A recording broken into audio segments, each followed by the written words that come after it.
What's going on, everybody? Coming to you today with some college basketball news. As I'm sure some of you heard over the weekend, the college basketball NCAA tournament is looking to expand from 68 teams to potentially 72 to up to 76 teams within a year's period.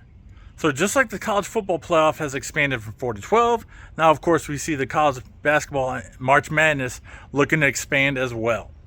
Now, for some of you old heads out there, of course, the tournament used to just be a 16-team tournament. Way back when UCLA was running things, John Wooden and crew, my goodness, Kareem Abdul-Jabbar, Lou Alcindor, they were running things back when it was a 16-team tournament. Then expanded to 32, then 48, then 64, then 68. So we've seen expansion all along. It's just one thing that continues after another.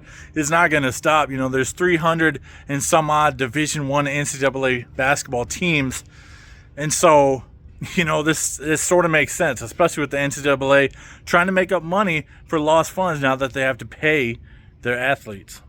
Now, Ohio State specifically is a program that has narrowly missed the tournament this past year and missed it by a lot the previous year.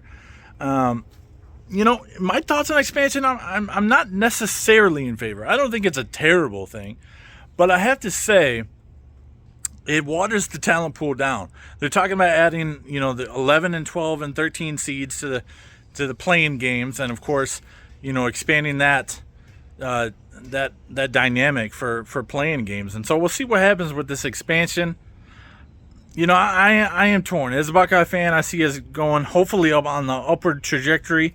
Of course, with Jake Diebler being appointed, the new head coach heading into the 24-25 season. Returned a lot of players and, of course, got Meechie Johnson back from South Carolina once Holtman was out of the picture. We all love the upsets and the Cinderella stories, so this could potentially add some others. But in my honest opinion, my honest thoughts are I think it waters down the talent pool and dilutes the talent pool a little bit. So I am a little discouraged with this news.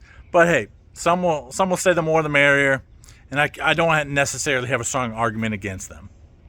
Of course, the NCAA tournament is the NCAA's baby, as at least it is for now, for the foreseeable future until perhaps the NCAA collapses altogether.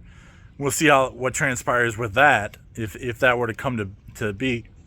Overall best tournaments in sports, in my opinion, I'm a football fanatic, but the college football playoffs, most of the majority of the matchups over the last 10 years have been lopsided. Let's just be honest. There have been some great moments and some great games. The Alabama-Michigan Rose Bowl this past year. Of course, the Georgia-Oklahoma Rose Bowl. A lot of Rose Bowls in there. I was Big Ten friendly. We're passionate about that. But I think the best tournaments in all of sports are the NHL playoffs and the NCAA tournament. NFL playoffs do have intrigue as well. Don't get me wrong. I'm just not as big of an NFL fan. But anyway, I am, I'm excited to see what happens and what transpires. It's inevitable that it's going to expand, and it's inevitable that it will expand again. So let's just take that for what it is. We know that once they announce this going to either 72 or 76 teams, whatever they come to their final agreement on, it will expand again in the future, possibly more towards 100 teams. Who knows? We'll see what happens. But what do you guys think? Leave your comments down below. Is expansion for the NCAA tournament a good thing? Does it water down the talent pool? Does it dilute the talent pool? And does it dilute the style of games and potentials for upsets in the first couple rounds that we all love to see as college basketball fans? So let me know down below. I'll catch you next time. Go Bucks and God bless.